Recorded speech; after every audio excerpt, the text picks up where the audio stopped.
Hello friends, मैं doctor Somesh आप लोगों के सामने हाजिर हूँ। और आप सबको पता है कि AIAPGT 2021 का एग्ज़ाम डेट डिक्लेयर हो चुका है 18 सितंबर। मतलब अभी लगभग 1 महीने बचे हुए हैं, मतलब समय हमारे पास कम है रिवीजन करने के लिए। तो मैंने सोचा कि आप लोगों के लिए एक सिंगल लाइनर क्वेश्चन की एक सीरीज़ बनाई जाए, जिससे आप लोगों को कम समय में ज़्यादा से ज़्यादा पढ़ने में सहूलियत हो सके और ये आपके एग्ज़ाम के लिए थोड़ा बेनिफिट रहेगा, ऐसा मुझे उम्मीद है। तो चलिए हम बिना किसी देरी के चालू करते हैं। तो पहला क्वेश्चन आप लोग देख रहे हैं, क्रेनियल कैविटी के अंदर उपस्थित ब्रेन में होते हैं, मतलब कि क्रेनियल कैविटी के अंदर ब्रेन में कितने पार्ट्स उपस्थित होते हैं। तो इसका आंसर है, क्या आंसर है? 5। क्या क्या होते हैं? तो इसका एक कोड है C2PM2। C is for cerebellum, फिर cerebrum, P is for pons, M for medulla and midbrain। Okay, चलिए नेक्स्ट क्वेश्चन देखते हैं। Risorius muscle is used for, risorius muscle का इस्तेमाल किस में किया जाता है? तो फेशियल एक्सप्रेशन के लिए। इसका आंसर दिया हुआ है फेशियल एक्सप्रेशन के लिए। नेक्स्ट क्वेश्चन है, mental foramen is found in, एक होता है मेंटल फोरामेन, ये कहाँ पाया जाता है? तो बॉडी के किस पार्ट में होता है? तो ये इसका आंसर होता है मैंडिबल। और मैंडिबल के बारे में एक और चीज़ है कि ये मैंडिबल कहाँ होता है? हमारे फेशियल बोन का एक पार्ट है, और ये फेशियल बोन का या फिर स्कल का सबसे बड़ा बोन है, इसको हमें ध्यान रखना है, मैंडिबल। प्लीहग्न, प्लीहग्न किसका पर्याय है? तो प्लीहग्न पर्याय है रोहितक का। रोहितक, प्लीहग्न किसका पर्याय है? रोहितक का पर्याय है। इसी के साथ ही साथ एक शब्द होता है प्लीहंत्री। प्लीहंत्री होता है हपुषा, प्लीहंत्री होता है हपुषा। और एक और होता है प्लीहा घाती, प्लीहा घाती भी रोहितक को ही कहा जाता है। और प्लीह शत्रु होता है सर्पमुखा, प्लीह शत्रु सर्पमुखा। ओके, नेक्स्ट, षड्बिंदु तैल किस आचार्य का अवदान है? तो षड्बिंदु तैल के बारे में बतलाया हमें चक्रपाणी जी ने, चक्रपाणी। इनका काल 11वीं सदी है। इन्होंने आयुर्वेद दीपिका और भानुमति टीका लिखी हुई है। चरक चतुरानन और सुश्रुत सहस्त्रानन इन्हें ही कहा जाता है। आगे देखते हैं, सद्य प्राणहर मर्मों की संख्या कितनी होती है? सद्य प्राणहर मर्म हमें सबको पता है कि 19 होते हैं। टोटल मर्म कितने होते हैं? 107, 107 इजी है। सद्य प्राणहर मर्म के बारे में एक और हमें ध्यान रखना है बात कि ये आग्नेय प्रकार के मर्म होते हैं, आग्नेय मर्म, आग्नेय महाभूत की प्रधानता होती है। और इनमें आघात होने पर विद इन 7 डेज डेथ हो जाती है, ये भी हमें ध्यान रखना है, ये एग्जाम में आ चुका है। नेक्स्ट, कौन सा दोषज गलगंड नहीं होता? सभी को पता है पैथिक गलगंड नहीं होता है। नेक्स्ट, सडंग पानी में जल का परिमाण व शेष भाग, तो सडंग पानी कैसे बनता है? 64 गुना जल इसमें मिलाते हैं, 64 गुना जल होता है। और आधा शेष रखा जाता है। कितना शेष रखा जाता है? आधा शेष रखा जाता है। जल को पकाते हुए आधा शेष रखेंगे, ये होता है सडंग पानी। आमवात का स्वतंत्र अध्याय में सर्वप्रथम वर्णन कौन से संहिता में प्राप्त होता है? तो लघुत्रय की एक संहिता है जिसका नाम है माधव निदान।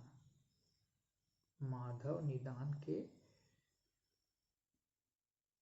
25th चैप्टर में मिलेगा हमें।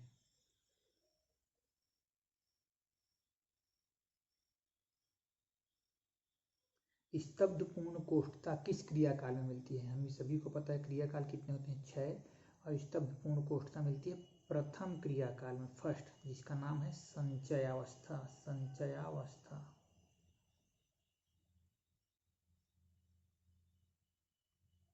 खरजूर पत्र सदृश भेदन किस भगंदर में किया जाता है?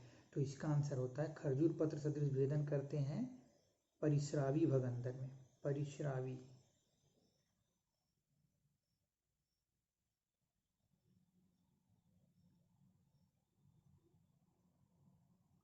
प्रशंसनीय योनि व्यापद का वर्णन किस आचार्य ने किया है? तो एक तो हमें ये पता है कि सभी आचार्यों ने योनि व्यापद कितने माने? 20 ही माने हैं। और प्रशंसनीय का वर्णन किए हैं सुश्रुत ने, प्रशंसनीय का वर्णन आचार्य सुश्रुत ने किया है। दीप्त रोग कहाँ की व्याधि है? नासागत व्याधि है। मेरे साथ आप बोलते रहेंगे तो आपका रिवीजन जल्दी जल्दी होता रहेगा। लगन कहाँ की व्याधि है? नेत्रगत व्याधि है। नेत्रगत व्याधि होती है लगन, नेत्रगत व्याधि है।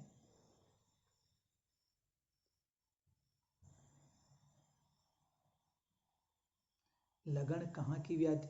नेक्स्ट क्वेश्चन है, लगन कहाँ की व्याधि है? तो नेत्रगत व्याधि होती है। नेत्र के अंतर्गत वर्त्मगत में आता है, वर्त्मगत।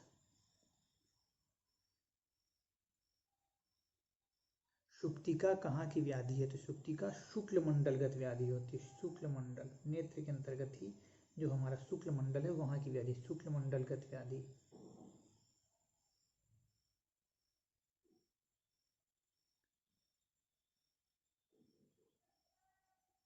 काश्यप के अनुसार दुष्प्रजातामय, जिसको कि सूतिका रोग कहते हैं, इसकी संख्या कितनी होती है? तो 64।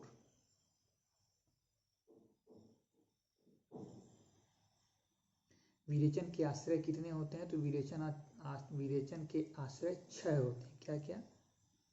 मूल,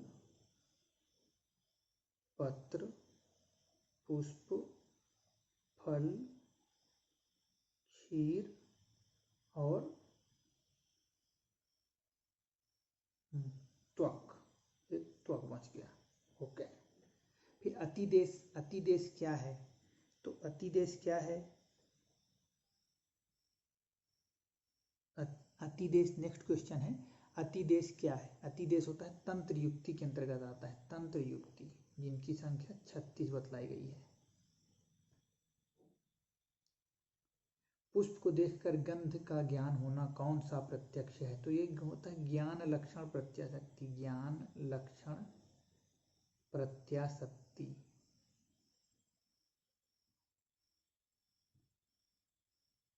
भूतावास किसका पर्याय है? भूतावास विभीतक के लिए कहा गया। विभीतक किसको बोलते हैं? जिसको हम कॉमन लैंग्वेज में बहेड़ा बोलते हैं, टर्मिनेलिया बेलेरिका।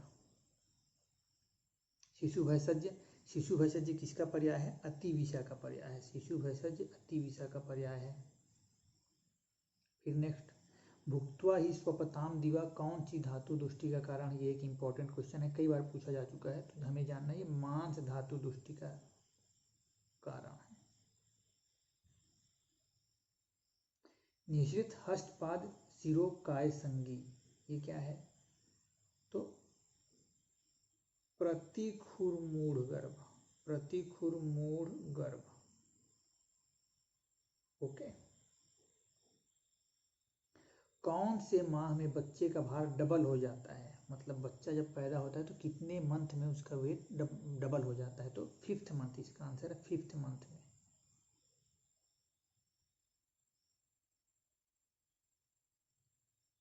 रस समुच्चय के अनुसार मूसा की संख्या, मूसा की कितनी बतलाई गई? 17।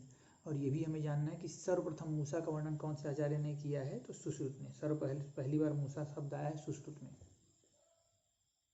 Rennin hormone is secreted from kidney. Okay. Next, Sushruta ने फेनास्म और हड़ताल को कहाँ पे वर्गीकृत किया है? तो सुश्रुत ने फेनास्म और हड़ताल को धातु विषों के अंतर्गत वर्णन किया है, धातु विष।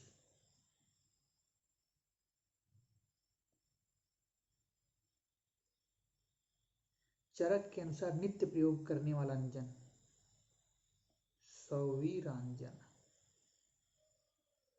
और सुश्रुत ने किसको बोला है? तो सुश्रुत ने स्रोतोंजन को कहा है। ठीक है, ये भी अपन जान लेते हैं। चरक के अनुसार सौवीरांजन, सुश्रुत के अनुसार स्रोतोंजन।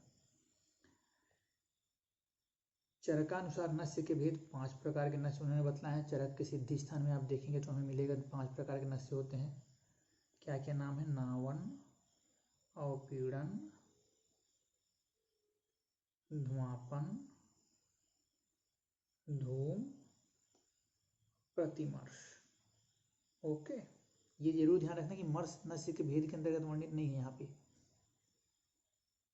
चरक के अनुसार कोष्ठांगों की संख्या कितनी होती है? तो आचार्य चरक ने 15 कोष्ठांग बतलाए हैं। और यह भी जानना है कि 15 कोष्ठांग तो बतलाए हैं, परंतु इसमें फुफ्फुस का नाम इन्होंने नहीं दिया है।